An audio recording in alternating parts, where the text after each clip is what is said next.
नमस्कार दोस्तों, आइए जानते हैं आज मध्य प्रदेश की बड़ी खबरें। आज की पहली खबर है कि किसानों को मिलेगा 4,000 रुपए बोनस। मध्य प्रदेश के बालाघाट के लांजी में आयोजित कोटेश्वर महोत्सव में मुख्यमंत्री मोहन यादव ने कई महत्वपूर्ण घोषणाएं की। शिव मंदिर के विकास से लेकर किसानों को बोनस, पशुपालन को प्रोत्साहन और बुनियादी ढांचे के विकास तक सीएम ने जिले के लिए 61 करोड़ रुपए की योजनाओं का तोहफा दिया। यही नहीं, सीएम ने किसानों को बोनस देने की भी बड़ी घोषणा की। मुख्यमंत्री ने किसानों को बड़ी राहत देते हुए घोषणा की कि धान पर प्रति हेक्टेयर 4,000 रुपए बोनस दिया जाएगा। साथ ही प्रधानमंत्री किसान सम्मान निधि की राशि फिर से मिलेगी। सरकार दुग्ध उत्पादन को बढ़ावा देने के लिए गाय के साथ बकरी के दूध की भी खरीद करेगी। एमपी में 5 रुपए में मिलेगा बिजली कनेक्शन। मध्य प्रदेश के सीएम मोहन यादव ने राजधानी भोपाल में आयोजित किसान सम्मान आभार सम्मेलन में बड़ा ऐलान कर दिया है। उन्होंने कहा कि जिन किसानों के स्थायी बिजली कनेक्शन नहीं है, उन्हें 5 रुपए में किसानों को स्थायी कनेक्शन दिया जाएगा। मध्य क्षेत्र में यह योजना तुरंत लागू की जाएगी। इसके बाद बाकी जगहों पर इसे लागू किया जाएगा। एमपी के 6 शहरों में जल्द दौड़ेंगी 550 नई बसें। मध्य प्रदेश के 6 शहरों में आने जाने में आ रही परेशानियां जल्द ही खत्म हो जाएंगी। यहां 550 से ज्यादा नई बसें दौड़ेंगी, जिससे यात्रियों की दिक्कतें खत्म हो जाएंगी। ये सभी इलेक्ट्रिक बसें यानी ई बसें होंगी, जिससे ध्वनि प्रदूषण और वायु प्रदूषण भी खत्म होगा। पीएम ई बस योजना के अंतर्गत केंद्र सरकार की सहायता से प्रदेश की राजधानी सहित सभी प्रमुख शहरों में इन बसों का संचालन किया जाएगा। ई बसों के लिए केंद्र सरकार ने टेंडर प्रक्रिया पूरी कर ली है, जिससे इनके इसी साल शुरू हो जाने की उम्मीद जताई जा रही है। खंडवा में प्राइवेट बोरिंग पर प्रतिबंध लगा। खंडवा जिले को जल अभावग्रस्त क्षेत्र घोषित कर दिया गया है। इस आदेश के अनुसार अब बिना अनुमति के कोई भी व्यक्ति निजी तौर पर बोरिंग और नलकूप खनन नहीं करवा सकेगा। हालांकि सरकारी काम के लिए नलकूप खनन पर प्रतिबंध लागू नहीं होगा। बिना अनुमति के नलकूप खनन करने पर दोषी व्यक्ति को 2 साल तक की जेल और 2,000 रुपए के जुर्माने से दंडित किया जाएगा। हज यात्रा पर जाने वालों के लिए खुशखबरी। मध्य प्रदेश से हज यात्रा पर जाने की आस लगाने वालों लोगों के लिए खुद कर देने वाली खबर सामने आई है। बता दें कि हज कमेटी की ओर से मध्य प्रदेश वासियों के लिए हज यात्रा पर जाने वालों का कोटा बढ़ाया गया है। इस फैसले के बाद अब अतिरिक्त यात्री हज कोटे से हज यात्रा पर जा रहे हैं। बता दें कि मध्य प्रदेश हज कमेटी को यात्रा पर जाने वालों के लिए 103 सीटों का अतिरिक्त कोटा मिला है। इसके बाद हज यात्रा के लिए इस साल प्रदेश से चुने गए लोगों की संख्या 8,343 हो गई है। यात्रा अप्रैल के अंतिम सप्ताह से शुरू होगी।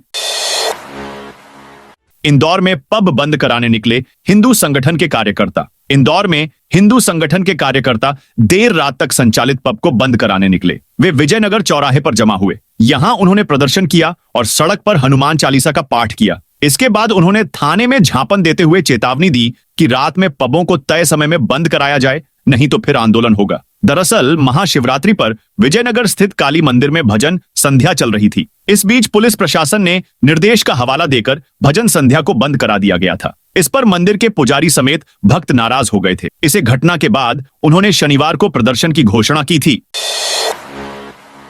मोहन यादव का बड़ा ऐलान, एमपी में नहीं बंद होगी कोई योजना। मध्य प्रदेश के मुख्यमंत्री मोहन यादव आज बालाघाट पहुंचे। यहां पर उन्होंने 254 करोड़ रुपए के विकास कार्यों का लोकार्पण किया और 61 करोड़ के निर्माण कार्यों का भूमि पूजन किया। उन्होंने सभा में लाडली बहनों का जिक्र करते हुए कहा कि बहनों, आप भी चिंता मत करो, आपके लिए भी योजना बनी है। पीएम मोदी के नेतृत्व में जो योजना चालू हो गई, एक भी योजना बंद नहीं होगी। सीएम मोहन यादव ने कहा कि बहनों, आप भी चिंता मत करो, आपके लिए भी योजना बनी है। पीएम मोदी के नेतृत्व में जो योजना चालू हो गई, एक भी योजना बंद नहीं होगी। प्रत्येक योजना का पैसा दिया जाएगा। आपको पिछले चुनाव के समय 1,000 रुपए दे रहे थे, अभी 1,250 रुपए दे रहे हैं, लेकिन आपके रोजगार चालू कराते हुए 1,250 रुपए तो देंगे ही।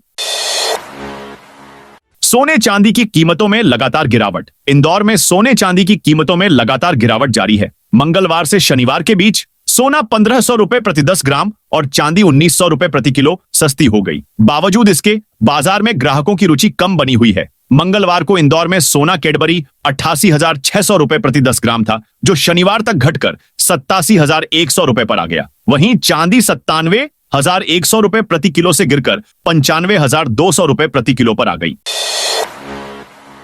जबलपुर में कचरा जलाने पर कार्रवाई। नगर निगम ने स्वच्छता अभियान के तहत गोमाता चौक राइट टाउन स्टेडियम के पास स्थित मेडिकल शॉप रिशु एजेंसी पर कचरा जलाने के आरोप में 5,000 रुपए का जुर्माना लगाया। नगर निगम के स्वास्थ्य विभाग को कचरा जलाने की सूचना मिलने पर टीम ने मौके पर पहुंचकर दुकान संचालक पर चालानी कार्रवाई की और दोबारा ऐसा न करने की हिदायत दी। निगमायुक्त के निर्देश पर उपायुक्त संभव अयाची, स्वास्थ्य अधिकारी संदीप जायसवाल और सहायक स्वास्थ्य अधिकारी अर्जुन यादव ने यह कार्रवाई की। नगर निगम ने चेतावनी दी है कि गंदगी फैलाने या कचरा जलाने पर सख्त कार्रवाई जारी रहेगी। एमपी के इस शहर में 4,000 लोकेशन पर आसमान छुएंगे। प्रॉपर्टी के दाम। मध्य प्रदेश के इंदौर में प्रॉपर्टी के दामों में एक बार फिर इजाफा होने वाला है। अप्रैल 2025 से लागू होने वाली नई गाइडलाइन को लेकर मंथन अंतिम दौर में चल रहा है। जिला उप मूल्यांकन समिति ने 4,000 लोकेशनों को चिन्हित कर लिया है, जिन पर बढ़ोतरी की जा रही है। 5 से 156% तक गाइडलाइन बढ़ेगी, जिसका औसत करीब 20% आ रहा है। जल्द ही प्रस्ताव जिला मूल्यांकन समिति के सामने रखा जाएगा। एमपी में कलेक्टर के खिलाफ हाईकोर्ट ने जारी किया वारंट। मध्य प्रदेश की राजधानी भोपाल के कलेक्टर के खिलाफ मध्य प्रदेश हाईकोर्ट ने वारंट जारी किया है। यह जमानती वारंट है, जिसे एक अवमानना याचिका पर सुनवाई करते हुए कोर्ट ने जारी किया है। मामले की अगली सुनवाई 12 मार्च को निर्धारित की गई है और उस दिन भोपाल कलेक्टर को कोर्ट में व्यक्तिगत रूप से हाजिर होने के लिए कहा गया है। तो चलिए बताते हैं कि आखिर किस मामले में भोपाल कलेक्टर के खिलाफ यह जमानती वारंट जारी किया गया है।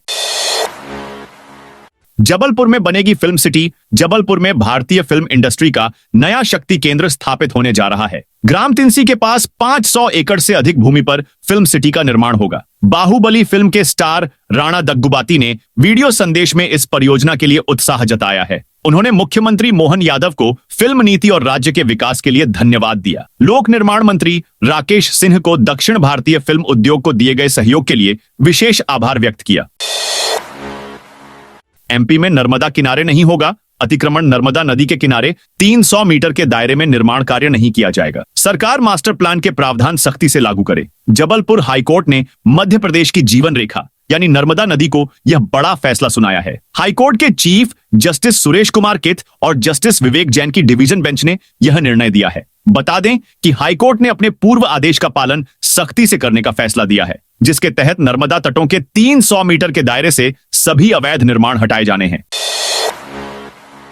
एमपी का मौसम एक बार फिर बदला। एमपी का मौसम एक बार फिर बदला है। प्रदेश के उत्तरी इलाकों में कई जगहों पर जोरदार बरसात हुई। कई इलाकों में ओले भी गिरे। प्रदेश के कई गांवों में देर रात ओलावृष्टि हुई, जिससे फसलें प्रभावित हुईं। हालांकि राज्य के अन्य हिस्सों में मौसम राहत भरा रहा है। मौसम विभाग ने मार्च के पहले सप्ताह में प्रदेश में बादल छाने और इसके बाद कुछ जगहों पर लू चलने का अनुमान जताया है। प्रदेश के उत्तरी हिस्सों को छोड़कर अन्य इलाकों में मौसम सामान्य रहने से राहत बनी हुई है। शनिवार रविवार की दरमियानी रात कई गांवों में आंधी चली और ओले गिरे। प्रदेश के मुरैना जिले में शनिवार रात बारिश के साथ ओले गिरे। मुरैना सहित आसपास के 2 दर्जन से ज्यादा गांवों में तेज हवाएं चलीं। बारिश के साथ चने के आकार के ओले भी गिरे।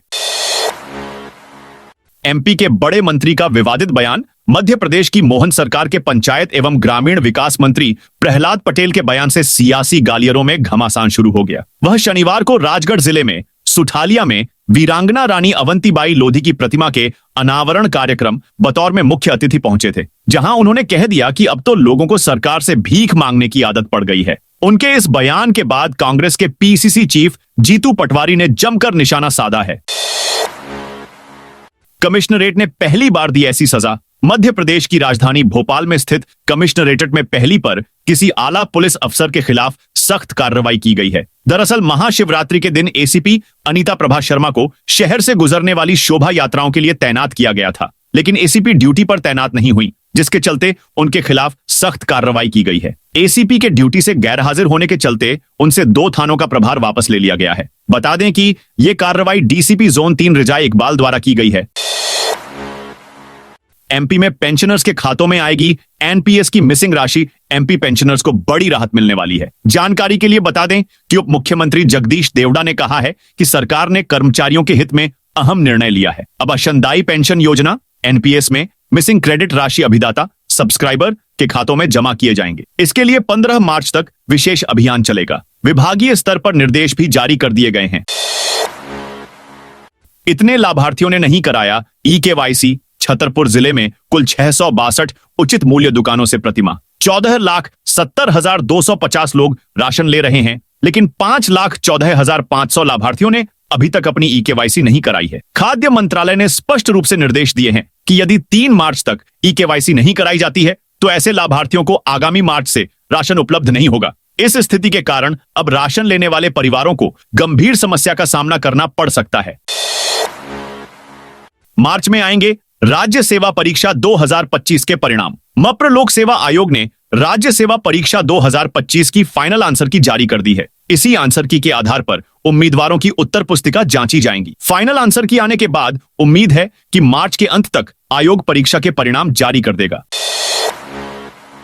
एमपी में कर्मचारियों की पेंशन पर वित्त मंत्री का बड़ा ऐलान। एनपीएस एमपी में राज्य सरकार ने कर्मचारियों की पेंशन से जुड़ा बड़ा फैसला लिया है। इसके अनुसार अब प्रदेश में अंशदायी पेंशन योजना एनपीएस में मिसिंग क्रेडिट की राशि अभिदाता के खातों में जमा की जाएगी। प्रदेश के उप मुख्यमंत्री और वित्त मंत्री जगदीश देवड़ा ने यह ऐलान किया। उन्होंने बताया कि मिसिंग क्रेडिट की राशि अभिदाताओं के खातों में जमा करने के लिए विशेष अभियान चलाया जाएगा। इस संबंध में विभागीय अधिकारियों को भी निर्देश जारी कर दिए गए हैं। मुरैना में बारिश के साथ ओले गिरे। मध्य प्रदेश में मार्च महीने में तेज गर्मी, लू, बादल और हल्की बारिश वाला मौसम रहेगा। पहले सप्ताह में बादल छाएंगे, वहीं चौथे सप्ताह में हीट वेव यानी लू चलेगी। इंदौर, उज्जैन, ग्वालियर, चंबल, सागर और रीवा संभाग में 3 से 4 दिन लू चल सकती है। 20 मार्च के बाद कुछ जिलों में हल्की बारिश होने के आसार भी हैं। मौसम विभाग भोपाल के सीनियर वैज्ञानिक डॉक्टर वेद प्रकाश सिंह ने बताया, मार्च में बारिश के सामान्य से कम होने के संकेत मिल रहे हैं। वहीं तापमान के सामान्य से अधिक रहने की संभावना है। प्रदेश में मार्च से ही हीट वेव यानी लू भी चलेगी। सतना में 4 मोबाइल मेडिकल यूनिट शुरू। सतना जिले के दूर दराज के गांवों में रहने वाले गरीब मरीजों को अब बेहतर स्वास्थ्य सुविधाएं मिलेंगी। रविवार को सांसद गणेश सिंह ने 4 मोबाइल चिकित्सा वाहनों को हरी झंडी दिखाकर रवाना किया। ये वाहन निःशुल्क चलित अस्पताल के रूप में काम करेंगे। इनमें प्राथमिक स्वास्थ्य केंद्रों जैसी सभी बुनियादी सुविधाएं उपलब्ध होंगी। हर वाहन में डॉक्टर और नर्सिंग स्टाफ तैनात रहेगा। हज यात्रा के नाम पर 7 लाख की ठगी। इंदौर के खजराना क्षेत्र में हज यात्रा के नाम पर ठगी का मामला सामने आया है। एक बुजुर्ग और उनके परिवार से 7 लाख रुपए लेने के बाद ट्रेवल्स संचालक फरार हो गया। आरोपी ने करेंसी चेंज कराने के नाम पर भी 7 लाख रुपए लिए और यात्रा के दिन लापता हो गया। जब पीड़ित परिवार उसके घर पहुंचा तो वह वहां नहीं मिला। इसके बाद पुलिस को सूचना दी गई। मोहन यादव का सम्मान करेगा भाजपा किसान मोर्चा। भारतीय जनता पार्टी का किसान मोर्चा रविवार को मुख्यमंत्री डॉ मोहन यादव का भोपाल के पार्टी दफ्तर में सम्मान करेगी। गेहूं के समर्थन मूल्य पर 175 रुपए बोनस देने के उनके फैसले पर यह निर्णय लिया गया है। किसान मोर्चा के प्रदेश अध्यक्ष और नर्मदापुरम सीट से सांसद दर्शन सिंह चौधरी ने प्रदेश मीडिया दफ्तर में शनिवार को पत्रकारों के लिए इसकी जानकारी दी। उन्होंने कहा कि मुख्यमंत्री ने प्रदेश के किसानों से 2,500 रुपए क्विंटल गेहूं की खरीदी करने का निर्णय लेकर यह भी साफ कर दिया है कि बीजेपी जो कहती है वह करती है। इंदौर में पुलिस वाहनों की 24 घंटे लाइव ट्रैकिंग शुरू। इंदौर पुलिस ने शहर में अपराधों पर प्रभावी नियंत्रण और बेहतर पुलिसिंग के लिए एक नया जीपीएस ट्रैकिंग सिस्टम शुरू किया है। पुलिस आयुक्त संतोष कुमार सिंह ने पुलिस कंट्रोल रूम पलासिया में इस सिस्टम का उद्घाटन किया। इस सिस्टम के तहत इंदौर नगरीय पुलिस के सभी थानों की मोबाइल, थाना प्रभारियों और एसीपी के सरकारी वाहनों में जीपीएस लगाया गया है। इससे पुलिस वाहनों की 24 घंटे रियल टाइम मॉनिटरिंग की जाएगी। देर रात तेज आवाज में बज रहा था डीजे, जब्त सागर की कैंट। थाना पुलिस ने प्रतिबंध के बाद भी देर रात डीजे बजाए जाने पर कार्रवाई की है। कार्रवाई में डीजे जब्त कर प्रकरण दर्ज किया गया है। पुलिस के अनुसार देर रात थाना पुलिस क्षेत्र में गश्त कर रही थी। गश्त के दौरान पुलिस ने स्टेशन टपरिया जाकर देखा तो रहवासी स्टेशन टपरिया शराब की दुकान के पीछे के क्षेत्र में तेज आवाज में म्यूजिक सिस्टम डीजे बज रहा था।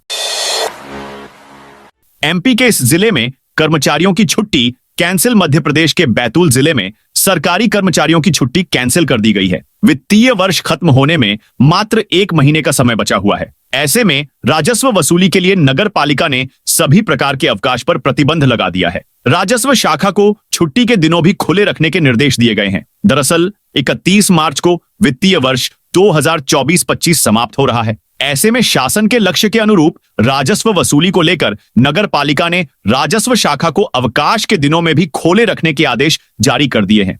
साथ ही राजस्व संग्रहण कार्य में लगे सभी कर्मचारियों के सभी प्रकार के अवकाशों पर भी प्रतिबंध लगा दिया गया है। राजस्व वसूली कर्मचारियों को अपने मोबाइल नंबर चालू रखने तथा मुख्यालय पर ही उपस्थित रहने के निर्देश दिए गए हैं। चंबल नदी पर बनेगा केबल स्टे पुल। मध्य प्रदेश के भिंड और उत्तर प्रदेश के इटावा के बीच नए केबल स्टे ब्रिज का निर्माण कार्य शुरू हो गया है। इसके लिए इटावा की विधायक सरिता भदौरिया और भिंड के विधायक नरेंद्र कुशवाहा ने एक साथ भूमि पूजन किया। यह ब्रिज मुंबई के बांद्रा वर्ली सी लिंक के जैसा बनाया जाएगा, जिसमें 296 करोड़ रुपए लागत आने वाली है। यह ब्रिज व्यापार के साथ पर्यटन को भी बढ़ावा देगा और स्थानीय रोजगार के नए अवसर भी सृजित करेगा। एमपी के इस जिले में बनेगा कन्वेंशन सेंटर। एमपी में दिल्ली, मुंबई, इंदौर की तर्ज पर जल्द ही भोपाल शहर को अपना कन्वेंशन सेंटर मिलने जा रहा है। फिलहाल मिंटो हॉल में सोशल गैदरिंग और बड़े सरकारी कार्यक्रम किए जा रहे हैं। हाल ही में हुई ग्लोबल इन्वेस्टर्स समिट के दौरान बड़े कन्वेंशन सेंटर की जरूरत महसूस की गई। मुख्यमंत्री मोहन यादव ने भोपाल शहर में इंदौर की तर्ज पर कन्वेंशन सेंटर निर्माण की घोषणा की। जिला प्रशासन ने लगभग 6000 लोगों के हिसाब से कन्वेंशन सेंटर निर्माण के लिए जमीन की तलाश शुरू कर दी है। एमपी के इस विभाग में होने वाले हैं ट्रांसफर। एमपी में भारतीय प्रशासनिक सेवा अफसरों के तबादलों का एक दौर आने वाला है। इसमें कुछ अपर मुख्य सचिव, कुछ प्रमुख सचिव और कलेक्टर बदले जा सकते हैं। संभावित सूची से मुख्यमंत्री कार्यालय, मंत्रालय के कुछ विभागों से लेकर जिले व संभाग तक प्रभावित होने की चर्चा है। ये तबादले ग्लोबल इन्वेस्टर समिट के पहले किए जाने थे, लेकिन तब 42 को ही बदला गया था। बाकी के नाम होल्ड करने की अलग अलग वजह थी। अपराधों व हिस्ट्री शीटर का डेटा सॉफ्टवेयर में मिलेगा। इंदौर में अपराधों पर प्रभावी नियंत्रण, उनके हॉटस्पॉट चिन्हित कर एनालिसिस के आधार पर पुलिसिंग बेहतर किया जा रहा है। पुलिस कमिश्नरेट ने इसके लिए क्राइम ऑफ क्रिमिनल्स के डेटा पर आधारित software GIS based crime hotspot mapping और प्रिडिक्टिव पुलिसिंग प्रोजेक्ट बनाया है। शनिवार को पुलिस कमिश्नर संतोष कुमार सिंह ने इसकी शुरुआत की। इंदौर नगरीय पुलिस के सभी थाना क्षेत्रों में विगत वर्ष 2024 में हुए अपराधों का डेटा, हिस्ट्री शीटर व निगरानी बदमाश, अपराध व घटनाओं की जगह और प्रमुख स्थानों आदि का डेटा फीड किया गया है, जिसके एनालिसिस हेतु एक सॉफ्टवेयर बनाया गया है। इंदौर के 15 स्टार्टअप्स को 5 करोड़ की मिलेगी ग्रांट। इंदौर के 15 स्टार्टअप्स को अपने कारोबार को स्थापित करने के लिए केंद्र सरकार की ओर से 5 करोड़ रुपए से अधिक की सहायता राशि मिलेगी। यह राशि 3 मार्च को दिल्ली में आयोजित कार्यक्रम में केंद्रीय विज्ञान एवं तकनीकी मंत्री जितेंद्र सिंह और सांसद शंकर लालवानी स्टार्टअप्स को ग्रांट के चेक सौंपेंगे। सांसद शंकर लालवानी ने बताया कि प्रधानमंत्री नरेंद्र मोदी का संकल्प भारत को स्टार्टअप नेशन बनाने का है। इसी दिशा में आईआईटी इंदौर के 15 स्टार्टअप्स को कारोबार खड़ा करने के लिए यह राशि दी जा रही है। तो दोस्तों, ये थी आज मध्य प्रदेश की बड़ी खबरें। आप इस वीडियो को कौन से जिले से देख रहे हैं, उस जिले का नाम कमेंट में लिखें।